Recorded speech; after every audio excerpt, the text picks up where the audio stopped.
What's up YouTube? After few delays, Apple is back on track with its new iPhone 12, which comes with 4 variants, starting off with the 5.4-inch mini and all the way up to 6.7-inch Pro Max. So without further ado, let's see what Apple brought for this year's iPhone 12.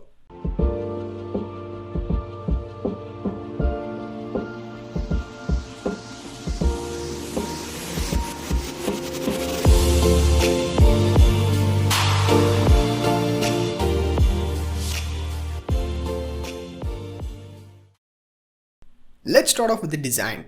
Apple brought back the flat edge design from iPhone 4, which I don't have a good feeling about it.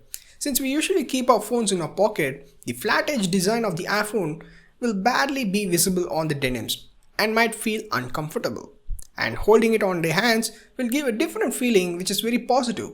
Especially, I'm very attracted to the aluminum body design of the iPhone 12 than the 12 Pro because of the matte finish on the side panel, which I believe it gives some grip to it.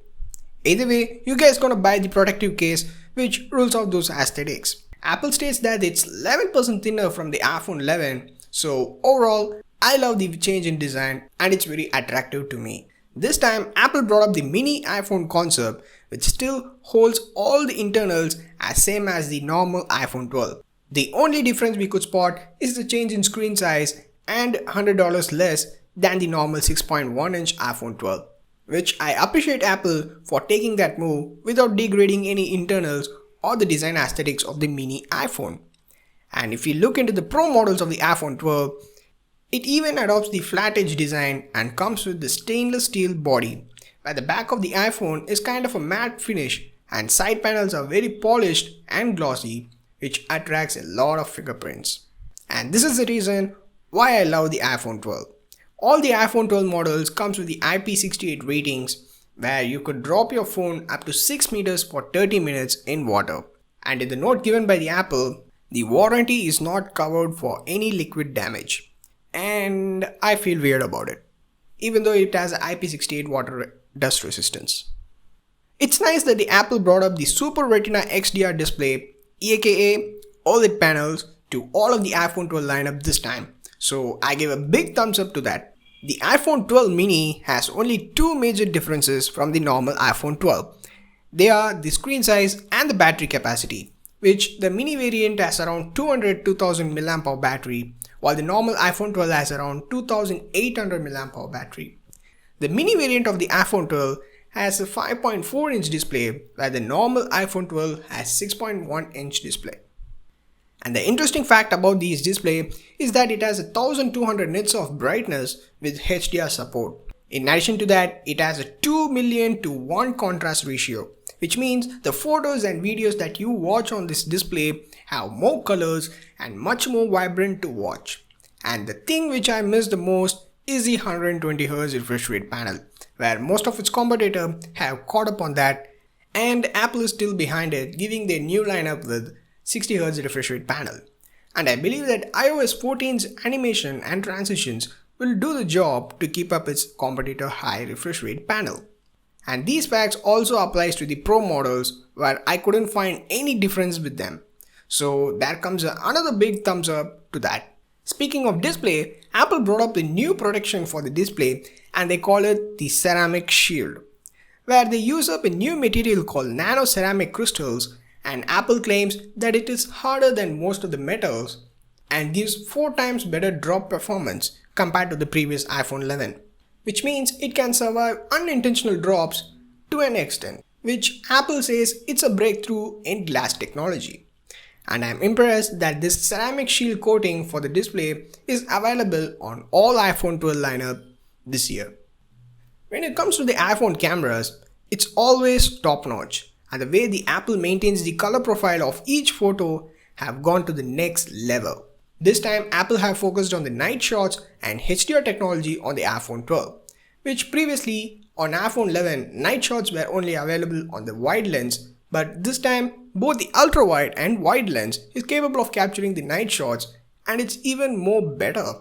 Because the wide lens on the iPhone 12 have more aperture this time, which brings even more light, which in turn provides better detail in every photo you take, no matter it's day or night. Even Apple brought up this new feature where you can capture the beautiful time lapses with the power of a night shot. Apple even improved the day shots by using the Smart HDR3 and Deep Fusion technology. It works with the help of machine learning and recognizes a scene in the frame and automatically decides the priority of the element, which brings extra detail and sharpness to the shot. And when you take selfies, all the technologies like Deep Fusion, Smart HDR3 and Dolby Vision comes in action to give you the best shot possible even in the dark. In addition to that, Apple have brought up the Dolby Vision technology to the iPhone 12 lineup, which gives 60 times more color to the video you capture in real time, which is mind-blowing. Usually, professionals tune up the video to the Dolby Vision format for better depth in color using the special equipment. Now you can capture, edit and share the 10-bit Dolby Vision footage on the iPhone itself like a pro. Even these apply to the Pro models as well. And for the Pro models, they have taken it even further by having a third lens, which is the telephoto lens. And those three lenses have bigger lenses when compared to the iPhone 11. And it doesn't stop there. Apple have introduced the LiDAR sensor on the iPhone, which was previously seen on the iPad Pro models. The LiDAR on the iPhone 12 Pro not only brings better AR experiences, it pushes the quality of the portrait shots taken, and it even allows you to take portraits in night shot.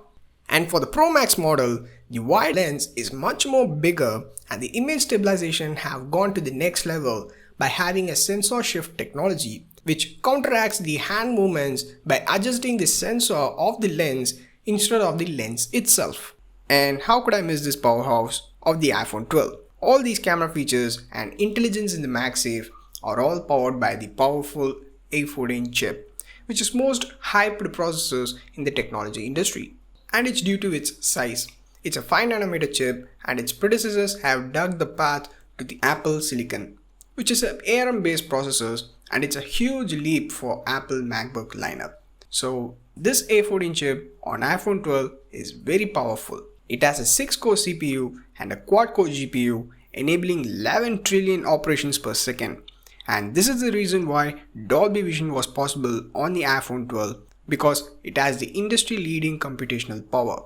This A14 chip also equips a new image signal processor where the raw format of the pics are sent through it to provide more detailed photo, which is also used to power the Dolby Vision. And this also enables another feature called Apple Pro RAW, which is a format capturing the raw footage from the iPhone 12 Pro for more professional-oriented workflow, which enables to process an image in various ways.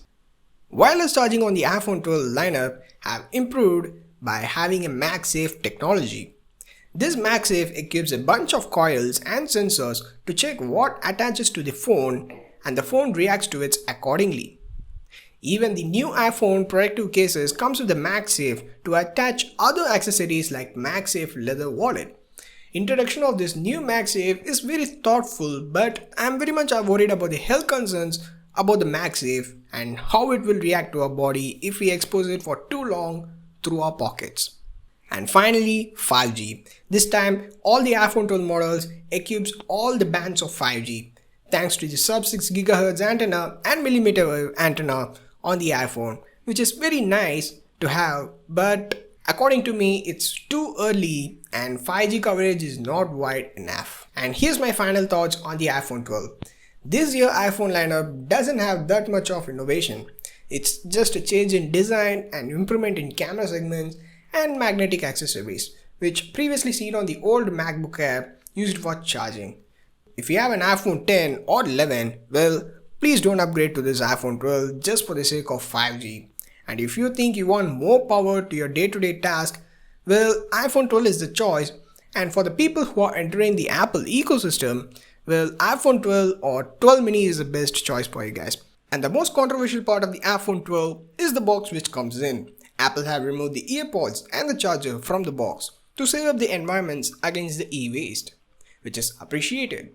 And if you want a charger for the iPhone, you need to spend extra $20 for it. Or if you're looking for the cheapest iPhone for the best performance, go for the iPhone 11. This is quite similar to the iPhone 12 in certain cases, and prices are cheaper than the new iPhone 12.